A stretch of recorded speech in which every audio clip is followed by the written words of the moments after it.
My leadership philosophy is that leadership always works inside out. You demonstrate a behavior based on who you are inside. Very interesting thing about building connections is that you don't have to speak much. In fact, if you want to build great connections, speak less. We said again in the beginning. Chalta hai to chalne do phir. So the question that we are considering here is the leader's role and responsibility is to make things better. What are your feelings and emotions? And how they are manifesting in your behavior. And that decides where you are headed in your career growth.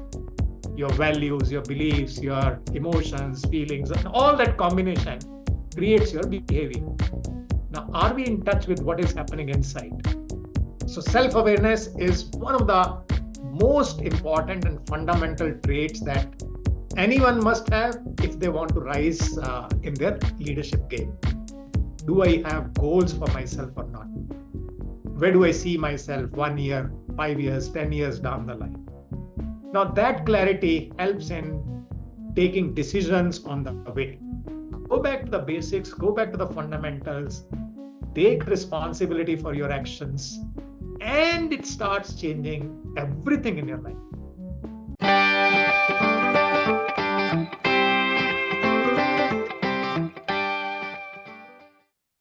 Hello everyone. Thank you so much for joining us today. Today we have a very special guest, Mr. Vikram Duggal. He was a professional banker. He worked in State Bank of India for 22 years. He is currently heading his own organization, Abhivyakti, that is specializes in training and coaching services for people, leadership, and organizational development. He is also the author of a book called Irresistible Workplaces. So let's welcome Mr. Vikram Duggal. Hello, Vikram. Thank you so much for joining us today. Thank you so much, Meenu, for giving me this opportunity to interact with your audience.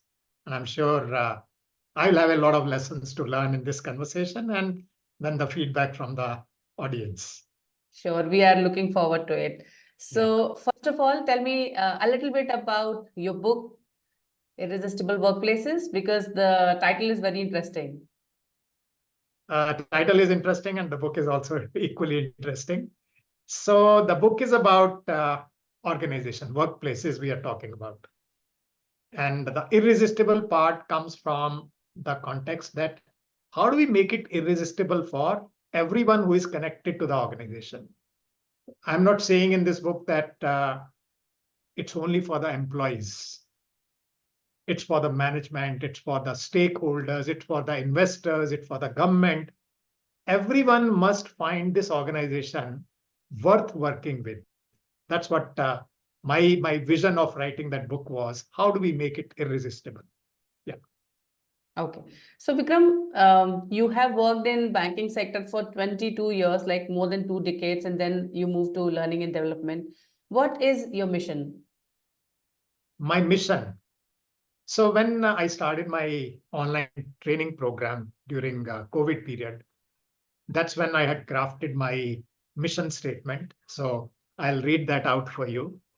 My mission is to influence 100,000 working professionals to live up to their potential and lead highly fulfilling and purpose-oriented lives.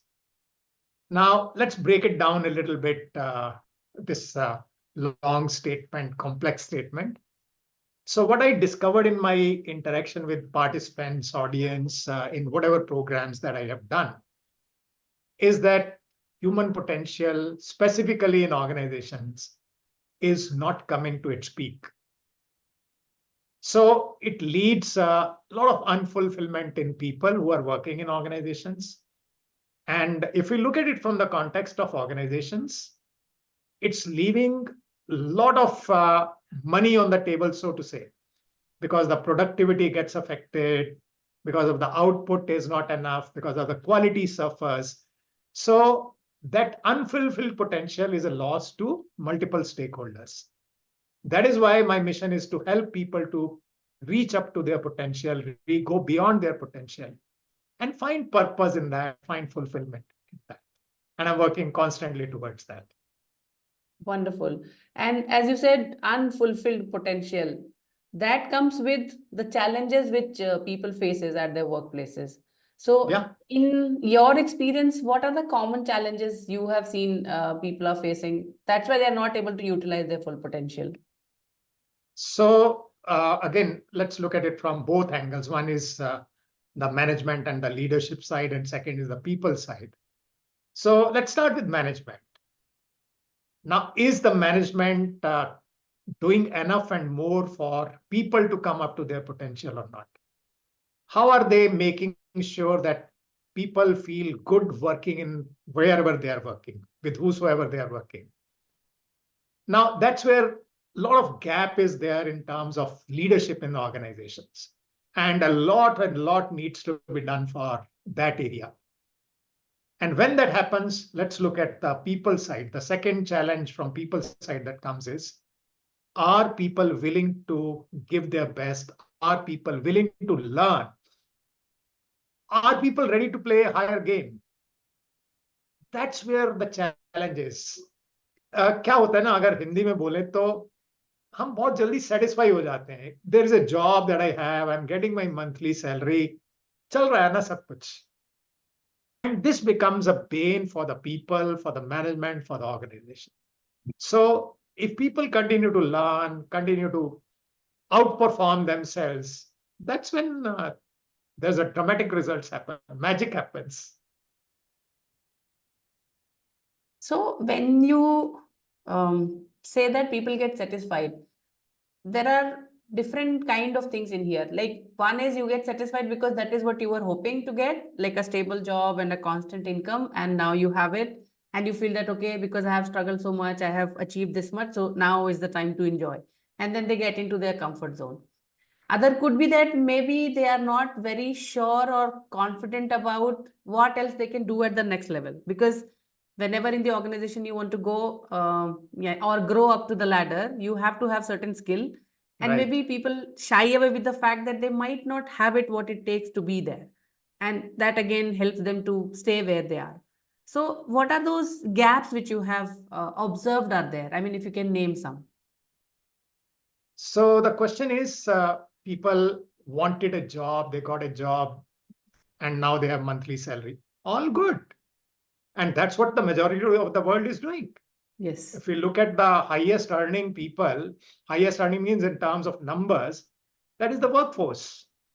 Even if we look at a small organization, there's one owner, but there are 6 employees there, right? So the largest workforce is working professionals, working people.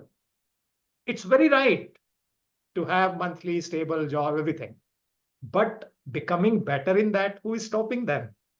No one is stopping them, right? So we need to look at the potential part from that angle. So what is the gap is, one, are they learning? Are they upskilling themselves or not? Now, when I talk about skills, let's look at 2 angles. One angle is about the technical skills they need to demonstrate. Whatever I was hired for, am I upping the game myself or not? Am I becoming better or not? Let's say there's a coding language that I've learned. Am I learning new languages? Like this, there are multiple angles to the technical skills. And second is, technical skills, their relevance goes away after some time. That's when you have to work with people. One of the common challenges that people face from moving to the job, moving to the education to the job, is that they were so happy, independent when they were studying. Now they have to become responsible. Now they have to become disciplined. Now they have to work with people. This was never taught. And that's when the gaps started showing, when I'm not able to kind of merge myself into the organizational culture, team, and so on. So that's when the gaps start showing up. Okay.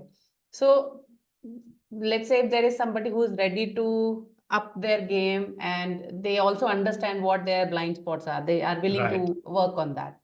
So for somebody who wants to, stay relevant and wants to go up to the ladder, what are the three main traits, if you can pinpoint, they should have or they should possess to grow for the leadership positions? So let's look at it first from the self angle. What is it that I am as a human being? And there are multiple things that I need to know about myself. So I broadly put it as a trait that I need to have a trait of continuous self awareness. And this is one of the most common and missing traits that people have. They don't know what's happening within them. My leadership philosophy is that leadership always works inside out.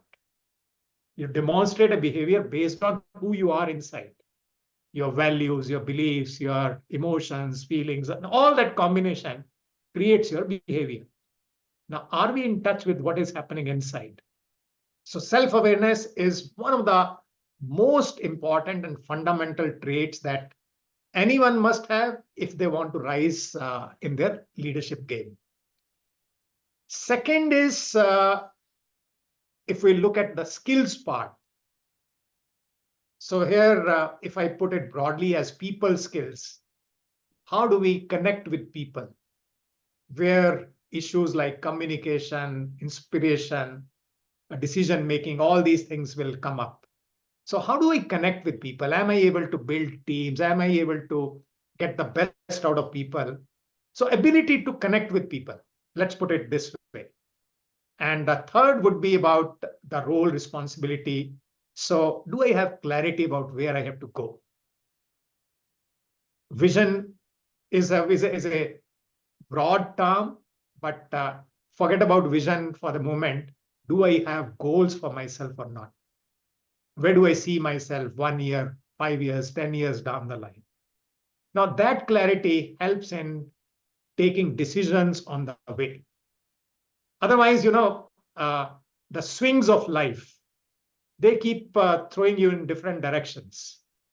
Today, Dr. Meenu has suggested me something, so I start following that path. Tomorrow, someone else suggests, and I start following that.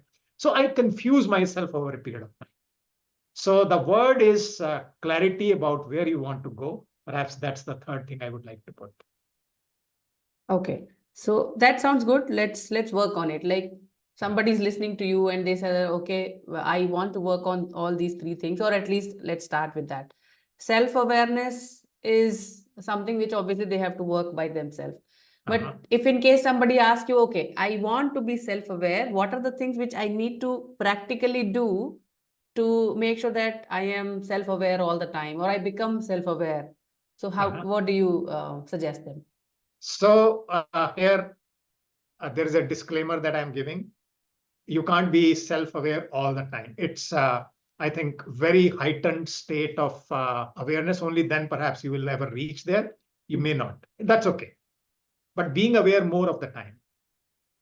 And here, let's start with something which is visible.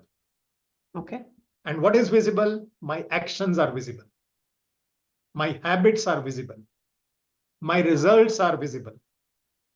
Now let's work backwards from there. There's a beautiful quotation when it comes to understanding yourself. So it goes like this. If you want to know your past life, that means what all have you done in your past? If you want to know your past life, look at your present condition. Your present condition tells you what all you may have done in the past. So if you want to know your past life, look at your present condition. If you want to know your future life, look at your present actions. Your present actions are the seeds of your future. So start looking at your present actions, which are the easiest. And within that also, I always say, we human beings are a product of repetition. We create our habits through repetition, and then our habits shape our life. So start noticing some of your habits, which may be costing you in some way, which may be costing others in some way, and start tweaking them. And here I am not suggesting that you start making radical changes in your life. So I always believe, and I can relate it to one of the books which has become very popular in this space, Atomic Habits by James Clear, which talks about making baby changes, small steps. Take small steps to make those changes. Let's take it as an example.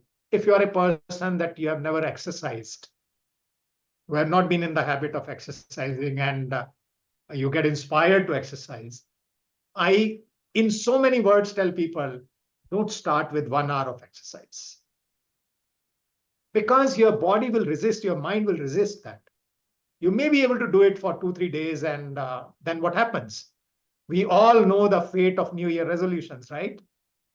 So that's what happens. That's why take baby steps and keep consolidating them. And then you see how beautiful life starts becoming. So that's about awareness. Once that actions part is taken care of, then perhaps you start going a little inside you, start understanding what are the values which drive you, what are the beliefs that you carry, what are the feelings that you experience on an ongoing basis. That comes at a later stage, but start with actions which are visible.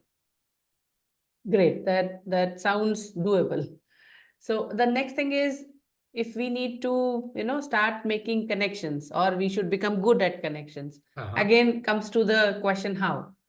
So how would we do that? And especially if somebody who's an introvert or who doesn't like talking too much, or maybe not very confident that, okay, even if I go up to somebody, what would I say?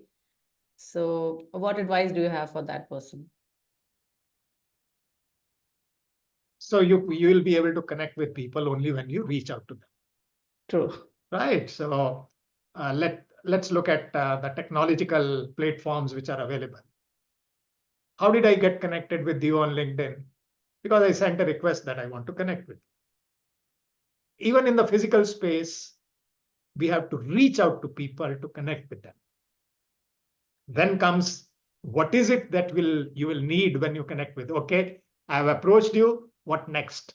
I'll have to talk to you, which means I need to have my communication skills, my ability to speak things. And when it comes to speaking things, what do I speak? One is the world around us. We talk about it. Second is, in conversation with you, I find out what are Dr. Meenu's areas of interest. Let's say you are interested in sports. Let's say you are interested in movies. Let's say you are interested in your background, relationship coach. So can I ask you some questions about it? Now, very interesting thing about building connections is that you don't have to speak much. In fact, if you want to build great connections, speak less. And in that speaking less, what you do is you just ask a question. So, okay, Dr. Meenu, where have you been working? What's the nature of your work? And the conversation starts. You are happy talking because someone is showing interest in you. So your ability to communicate, ask questions, and take interest in people. Here, let's clarify perhaps once and for all. There's nothing about introvert and extrovert here. It's not that, in fact, sometimes, people who are called as extroverts, they make more mistakes in connecting with people than people who are introvert. Because they go overboard, and in that going overboard, things go wrong. So it's not about being introvert or extrovert. It's just being with people, interacting with them, talking things of their interest. And when some questions are asked to you, you are able to respond with confidence. And confidence, you ask me, how does that confidence come? Confidence is a function of, again, repetition. You do it again, take some feedback from someone, give some feedback to yourself, do it better the next time. That's all. That's how the confidence comes. When you were on the stage, ask yourself, when you were on the stage the first time, did you have the confidence? Did you have your confidence at 100 level? Perhaps not. But when it was the 10th time, when it was the 100th time, you say, okay, tell me where I have to go and speak now, right? That's how it comes. Yeah.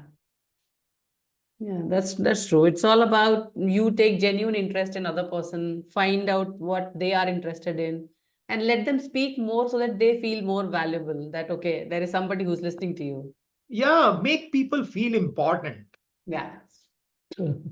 Now, here comes another interesting part. How do you make people feel important? One is you take interest in them, ask them questions which are of their area of interest. Then just listen to them. It's not that you ask a question and then you shut off your ears. No, Mhm. listen to them. And when you listen to them, the beauty here comes. When you listen to them, the next question comes from what you have listened to. Yes, the Right? follow-up question. Right. So that's how it goes.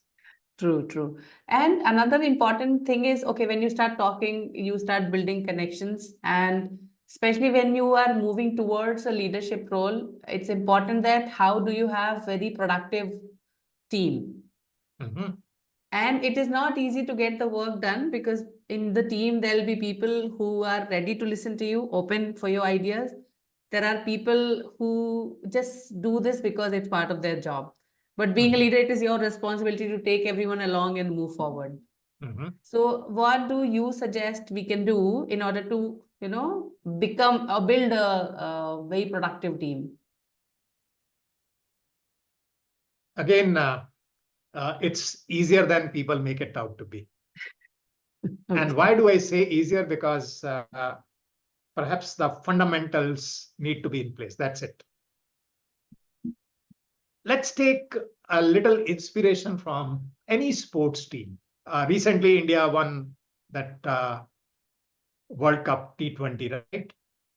Now, how does that become a great team? And I'm not talking only about Indian team. Every team would have done their best. Now, how did they become their best? Because they had certain ground rules in place right from the word go.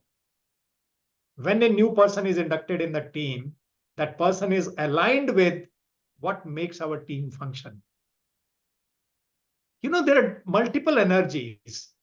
We see only 11 players on the cricket field, but there is a whole lot of paraphernalia, so many people working with, I think every player has two, three different coaches for helping him or her to become better. So there are a whole lot of people who are working together to make one team perform very well. So what I am saying here is the ground rules need to be established right from the beginning, and every person must know them. So what needs to be done is what will work here and what will not work here. There's a book by the title Code of Honor by Blair Singer, which talks purely about how do we make our teams high performing teams. The phrase code of honor says that these are, I'm just giving as an example, these are 5 things that we will practice in our team. It can be respect, it can be transparency, it can be open mindedness, whatever. You decide, means as a team, you decide.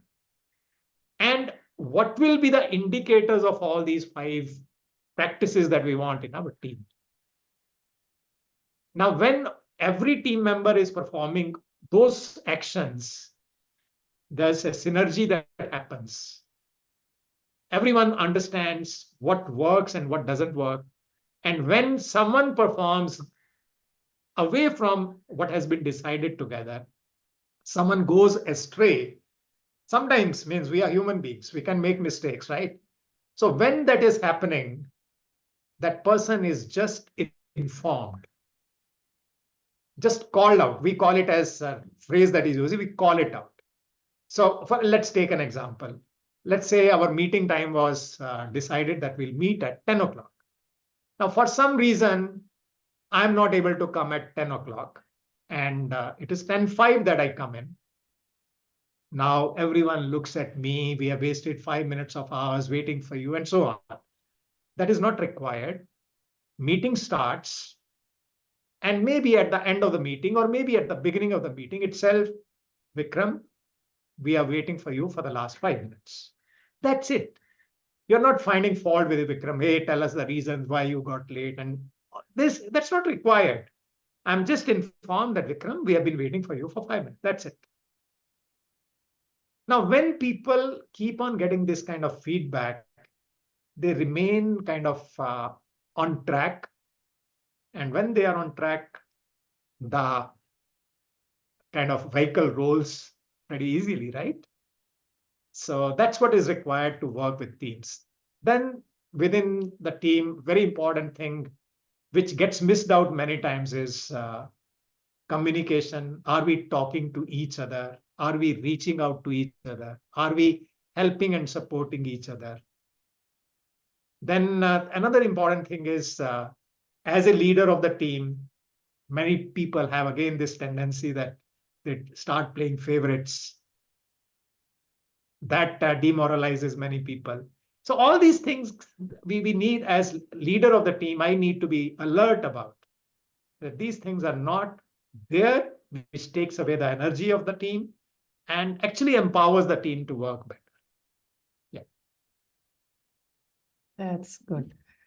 And when we are working with so many people, especially as you pointed out about the favoritism, or because of that, sometimes people just get into the fact that maybe my leader doesn't like me because you are giving more time to more people, or maybe you have, it seems like, or it is perceived in such a way that, okay, you do favor some people and some are just not getting enough of your time.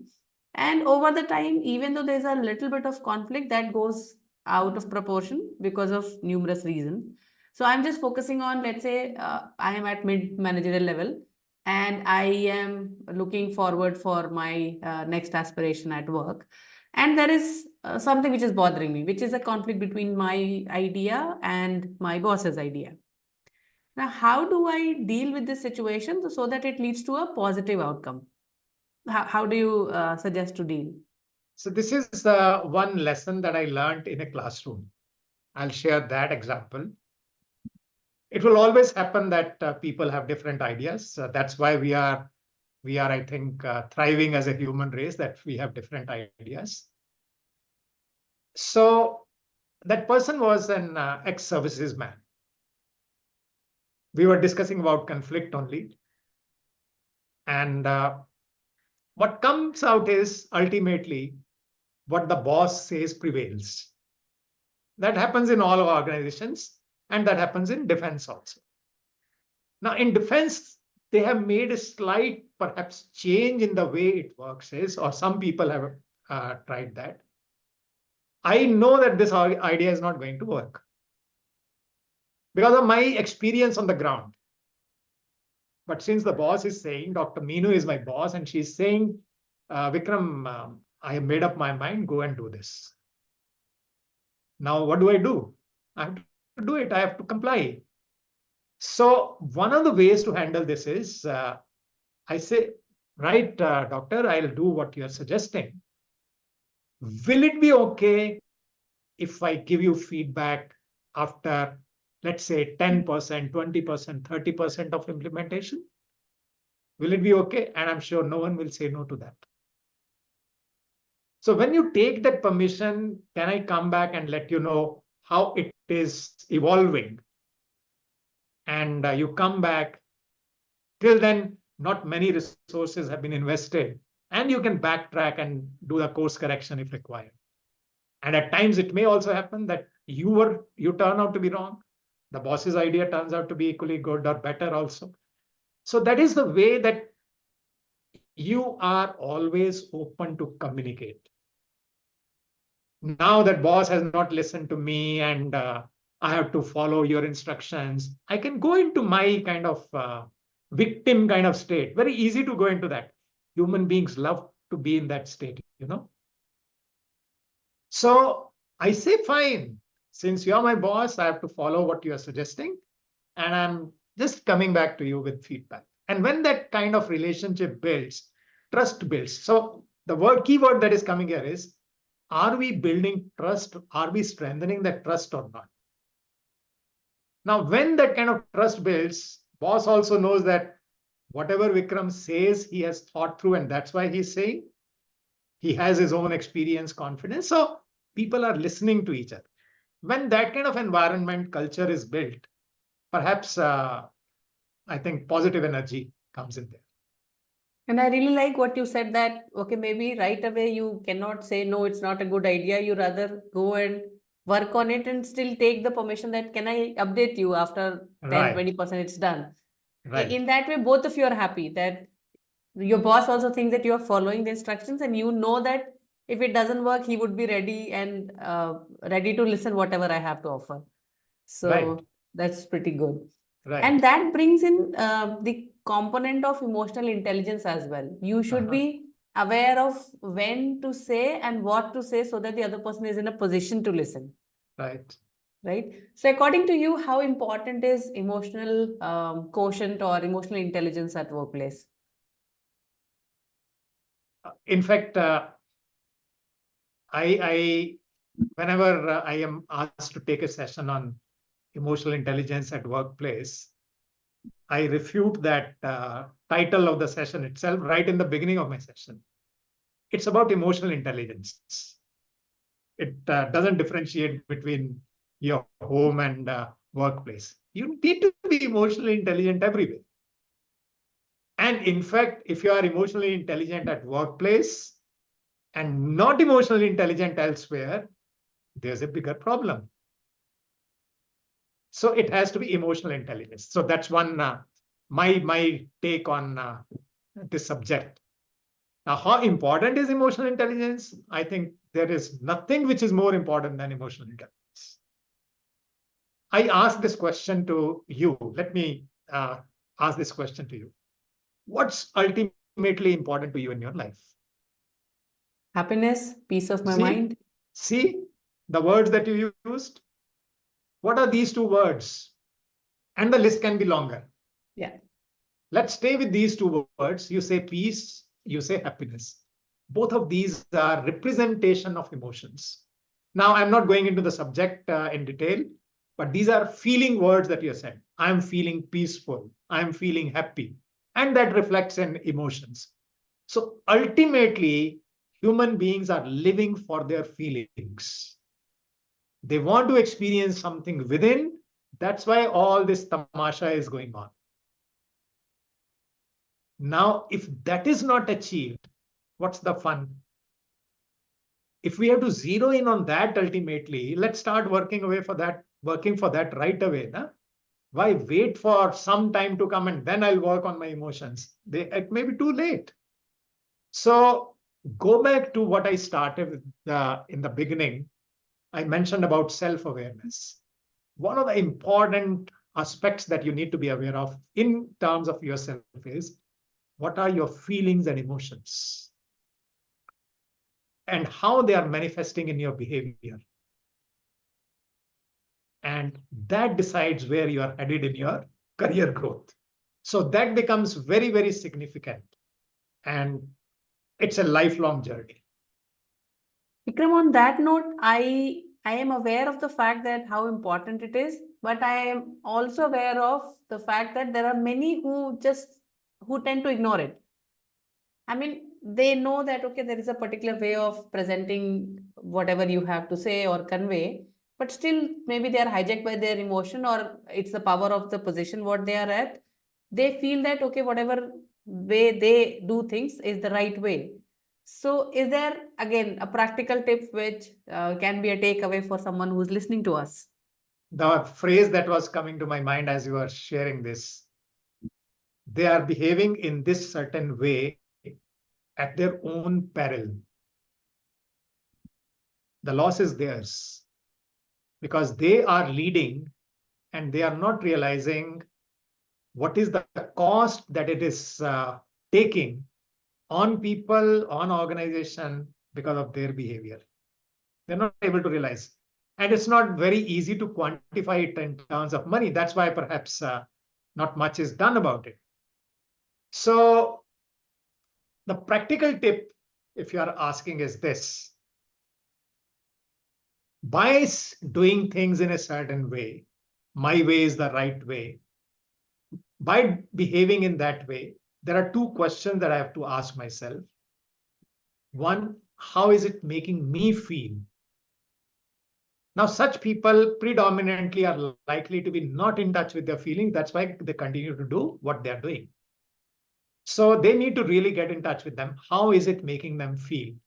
And a lot of kind of case studies are there that such people are not able to sleep very well. They are dependent on medications to continue their journey. See, this is one part. They need to be aware as to what's happening in their inner world. By shouting at you, will I be peaceful? Simple logic is there. No? Now, if they're not able to understand that logic, that means there are a lot of lessons they have to learn. Second is, do I even pay attention that by shouting at you or by raising my voice at you in front of maybe sometimes many people, am I aware what am I doing to you? How is it impacting your emotional state? How is it impacting your productivity? And remember, there's a snowball effect. When I am behaving in this way at you, it doesn't stay with you only. So there can be two ways to look at. One is it stays with you and your productivity, depression, all that starts manifesting. Second is it starts showing up on your behavior with others. Maybe you are further shouting at your juniors. Maybe you are shouting at your people in your home and so on and so forth. So let's look at this thing holistically. What is my behavior creating in the world? Someone was asked, what's the best way to attain world peace? And the response that was given was, go and love your family. It's all connected. It's all connected. My behavior is impacting you. Your behavior starts impacting others. Now let's create a little humorous example. So there was a boss who shouted at his junior. The junior could not revert. So he shouted further. And the office got over. The last person who was shouted at went home and shouted at his spouse. The spouse shouted at the child. And the child got angry. He went out in the for roaming around. And there was a little dog was there. The child picked up a stone and hit the dog. The dog got angry and bit a person who was taking a walk. And guess who was the person who was taking the walk? The cycle completes. The cycle completes. And the cycle completes. It comes back to you in some way or the other. Right.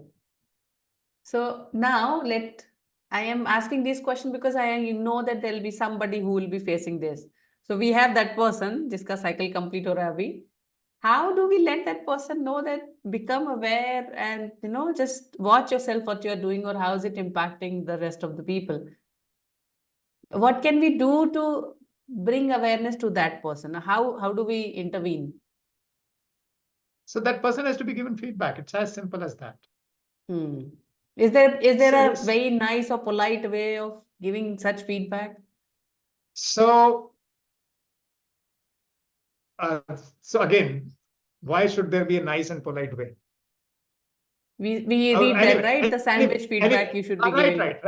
Right. So I do take your words, but I'm questioning that itself. Why should it be the polite way, right?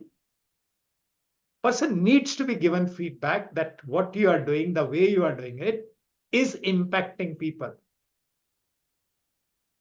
And I have asked this question in a recent session that I had in a cement company.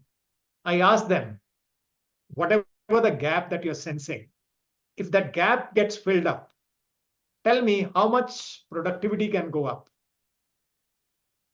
And the response came up minimum 10%. And there were people who were saying it can go up to 20-25% also. Now, isn't that a lot of money? It is. Now, this is how that little understanding in terms of numbers has to be conveyed. Again, as I said earlier, this is something that you can't really quantify because the variables are so many.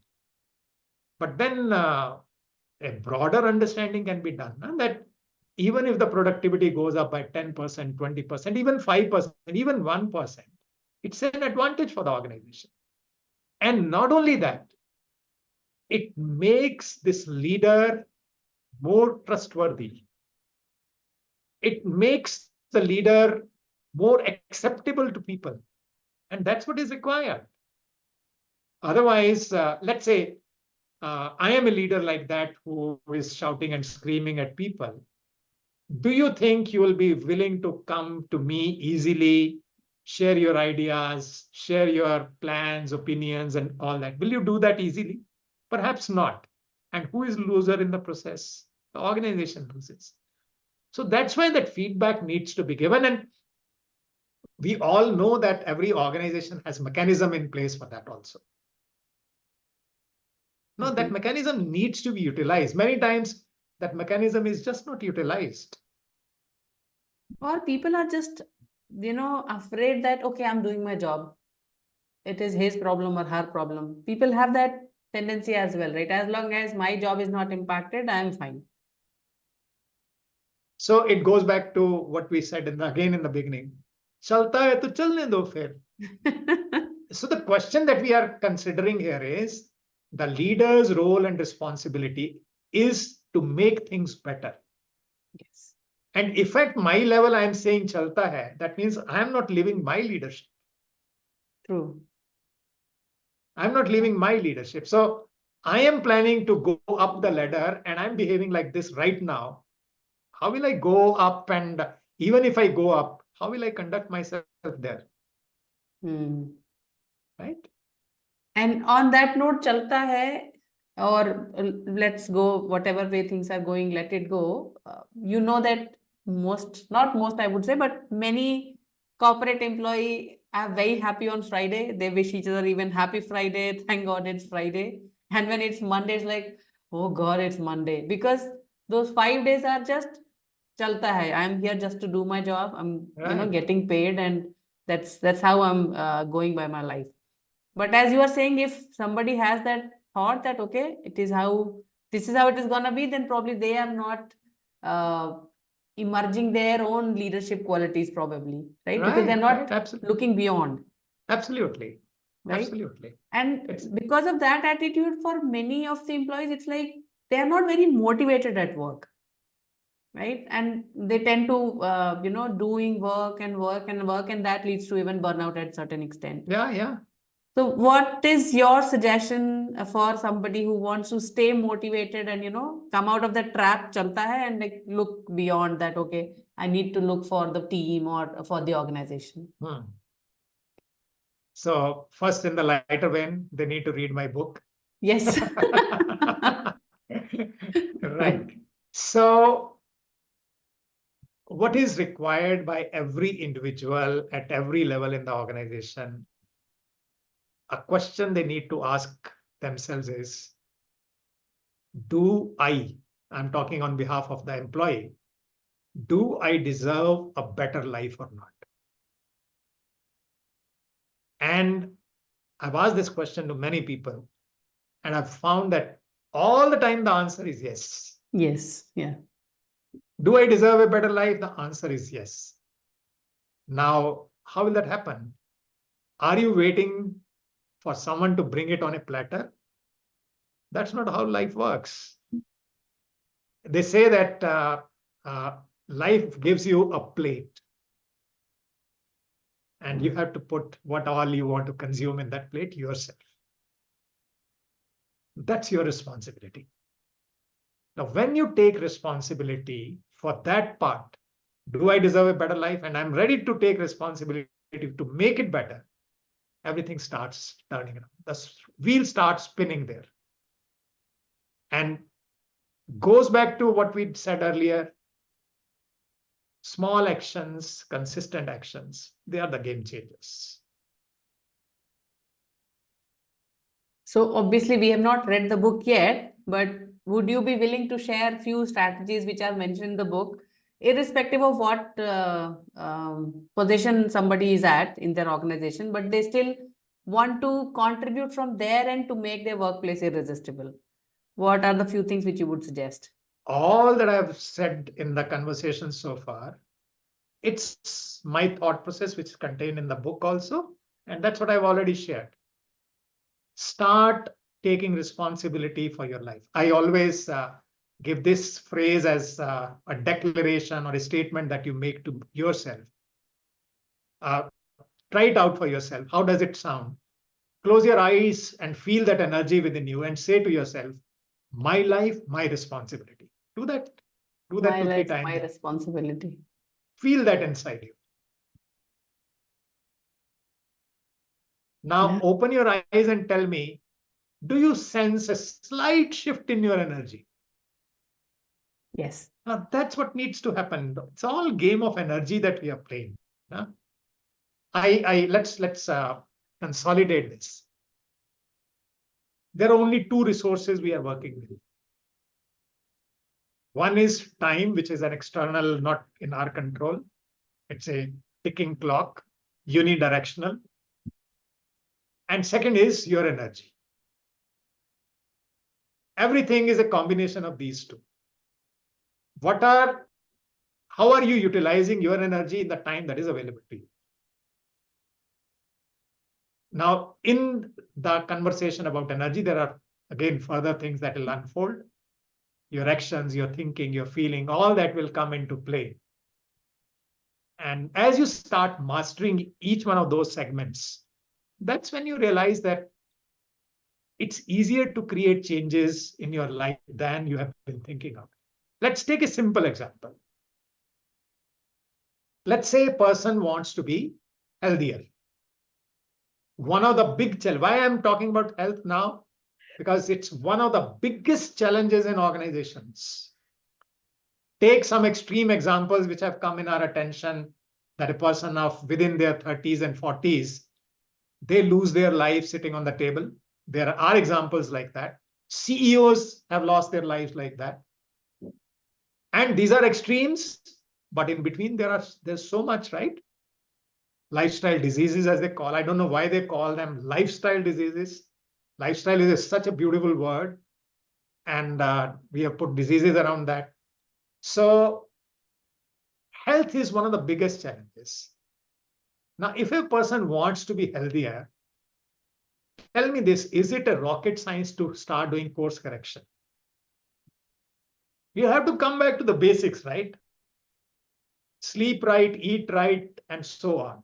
Do something for your body so that your body feels that energy. That's it. Now, if you're not able to kind of take those decisions, implement those decisions, then don't expect a platter to come on your table and deliver health to you. That's not how life works. So go back to the basics, go back to the fundamentals, take responsibility for your actions, and it starts changing everything in your life. Okay. So you say become self-aware, take responsibilities of your action, be very clear with your vision, whatever you have to do, so that you can take action towards it, and build connections. Yeah, right. Right. We are not kind of playing a solo game in life. Yeah, yeah. Ask yourself this question. In fact, that was a beautiful statement, which I think it's related to Steve Jobs or maybe someone similar, saying, whoever I am today, it's not because of who I am. It's because of so many teachers who have done so much for me. It's the society which has given me so much. It kind of so many resources which have been created collectively and so on. I'm just playing that part. Yeah. Now, when you realize this, there's so much available. You just have to play your part well there. That's it. True, very true. And in this process of self-realization and playing your part, even the gratitude plays a lot of importance there. You touched that one of those areas of my life which is very, very dear to me. There was a time when I used to write a blog, not doing that now. And there was one title which I had created: Gratitude is an Invitation to Life. That's how important life is, how important gratitude is in life. And I always say this: there is so much to be thankful for. It can be an endless count when it comes to gratitude.